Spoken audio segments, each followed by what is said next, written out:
So hello, what's up? Magandang araw sa ating lahat. This is Marky Lepsel once again. So for today's video mga ka-Lepsel, hindi muna online learning application or OLA yung pag-usapan natin.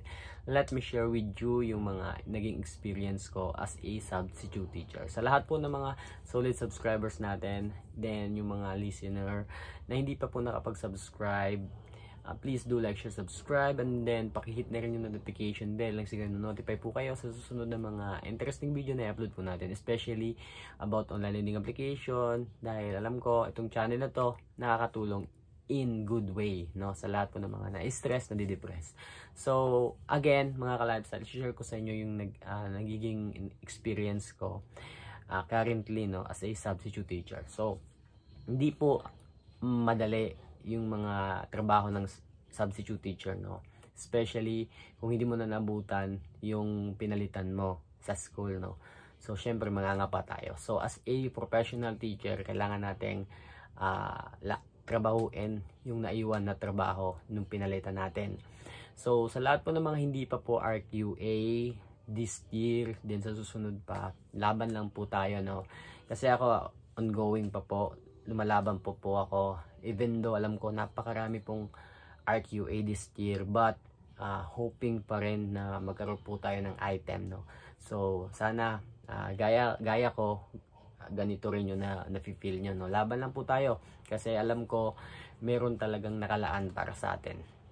So i-share ko sa inyo, no, as a substitute teacher, kailangan maging flexible tayo sa lahat ng mga gawain, particular na in the school, no.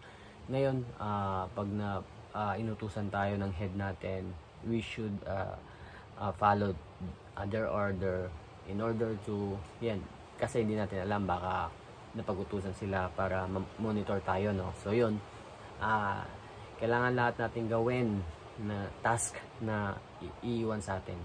So dapat yun, meron tayong willingness magtrabaho, and then kailangan, most particular, kailangan po talaga natin gumawa ng lesson plan, no.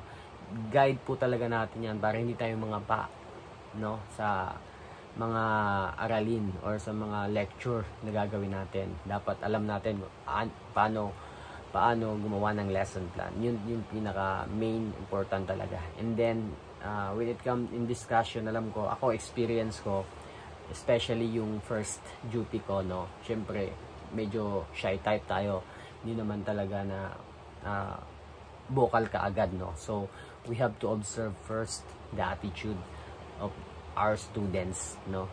Hindi natin, kasi syempre first time pa, so dapat kapain po muna natin yung attitude. So then mayroong mga experiences din ako na kailangan ko talagang i-hold yung temper ko, kasi meron talaga mga student, no, nowadays na sobrang tigas ng ulo.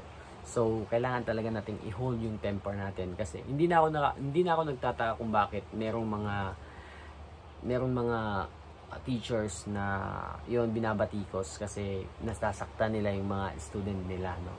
So parang maabot din sa point na ganun na yung nararamdaman ko. Nafi-feel ko na yung mga experience nila, no. Nafi-feel ko na talaga. Pero in that moment, kailangan talaga nating i-hold yung temper natin as a professional teacher, no. Kailangan nating ilugar yung sarili natin. Kailangan nating i-hold natin yung temper natin para for the sake of that particular student na sobrang tigas talaga ng ulo, ano.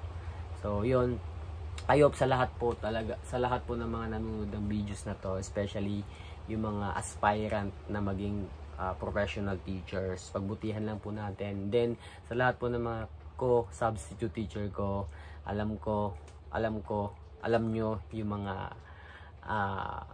experience na medyo kakaiba talaga, especially yung mga first time nakasahod, no.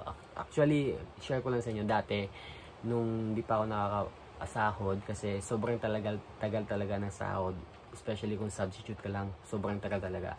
And then in that point na naka-feel na ako, naka-experience na akong sumahod as a substitute teacher 1, then yun, nasabi ko sa sarili ko na I love teaching talaga. But sa sarili ko lang na So alam ko yung pera is madaling maubos lang yan, dumadaan lang yan, no. Pero yung mga learnings, lesson na tinuturo natin sa mga bata, tumatatak po talaga yan.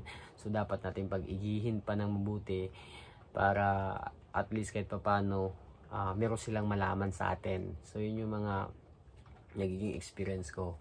So ako personally, no, yung school na pinapasukan ko is sobrang layo talaga. But nandyan na yan. Kailangan natin tanggapin yan. Opportunity yan para tayo mag-grow, para ma-develop yung ano natin, yung nakatagong pinag-aralan natin, yung knowledge natin, di ba? Ma-enhance pa natin lalo yung skills natin, no? Then, syempre, para magamit yung diploma natin, then yung license natin.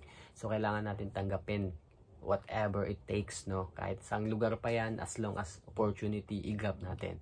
So, as a aspirant na maging permanent teachers, kailangan talaga natin gawin. Kasi nowadays, super, ang dami talagang mga RQA, no? Kasi nga, binabaan pa nila yung percentage of passing, which is dati 75 if I'm not mistaken. Ngayon, 50 na lang, pwede ka nang ma-RQA, no?